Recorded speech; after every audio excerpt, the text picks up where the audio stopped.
తెలంగాణ ఉద్యమకారులు మర్చిపోలేరు కాబట్టి ఇప్పుడు ఇంతకుముందు అలా ఎవరు మాట్లాడే సమయంలో మన అన్నగారు అన్నారు 2014లో నాకు తెలంగాణ ప్రత్యేక రాష్ట్రం తెగించి కొట్లాడిన తర్వాత 14లో రాష్ట్రం వచ్చిందో సాంస్కృతిక శాఖలో నాకు ఉద్యోగం ఇచ్చి చిత్రవద పెట్టిరు రైల్వే కేసులు తర్వాత నాకు వచ్చినటువంటి జాబ్ని అమ్ముకున్నారు ఎవరు రస్మయ్య బాలకిషన్ హైకోర్టులో కేసు వేస్తే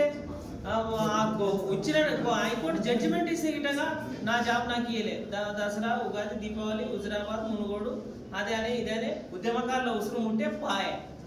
మన ఉసురు చాలా పవిత్రమైంది కాబట్టి రాయగొడ తగినగా తలగది మన ఉసురు ధర్మం తలుగుతుంది ఎందుకంటే మన ఉద్యమకారుల ఉసురు అంత అమూల్యమైంది కాబట్టి ఈరోజు ఆంధ్ర కర్ణాటక తెలంగాణ కర్ణాటక